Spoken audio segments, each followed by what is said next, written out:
আসসালামু আলাইকুম সুপ্রিয় শিক্ষার্থী বন্ধুগণ, আজকে আমি তোমাদের সাথে আন্তঃক্যান্টনমেন্ট কুইজ প্রতিযোগিতার জন্য কিছু কুইজ আলোচনা করব। আজকে হবে ইতিহাসের গুরুত্বপূর্ণ সাল, যেমন ঢাকা সর্বপ্রথম বাংলার রাজধানী হিসেবে স্থাপন করা হয় 1610 সালে।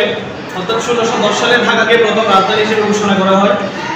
পলাশীর যুদ্ধ সংঘটিত হয় 1757 সালে, তাহলে তারিখটা মনে রাখতে পারবে 23শে জুন। বাংলার ভয়াবহ দুর্ভিক্ষ হয়েছিল 1770 সালে, ইংরেজি সাল, আর বাংলা হচ্ছে 1176 সালে। চিরস্থায়ী বন্দোবস্ত ঘোষণা করা হয় 1793 সালে, লর্ড কর্নওয়ালিস চিরস্থায়ী বন্দোবস্ত ঘোষণা করেন। তিতুমিরের বাঁশের বেলা নির্মিত হয় 1831 সালে। তিতুমির, যার আসল নাম হলো সৈয়দ মীর নিসার আলী।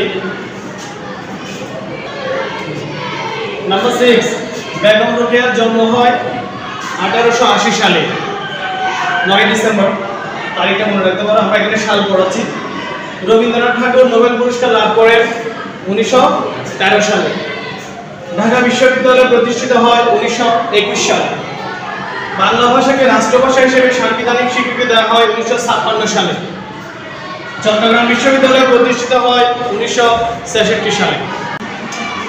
নাম্বার 11, প্রথম আদমশুমারি 1974 সালে। আদমশুমারি মানে হলো লোক গণনা করা, জনসংখ্যা গণনা করা, এখানে যার নাম হচ্ছে গণশুমারি। বাংলাদেশে প্রথম রঙিন লিপি চালু হয় 1980 সালে। বাধ্যতামূলক প্রাথমিক শিক্ষা সারা দেশে চালু হয় 1993 সালে।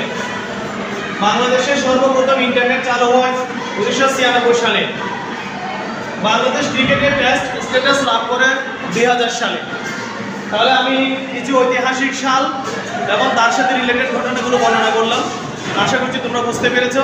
পরবর্তী ক্লাসে আরও কতগুলো বিষয় তোমাদেরকে দেওয়া হবে, তোমরা সবগুলো নোট করে পরীক্ষার জন্য প্রিপারেশন নেবে।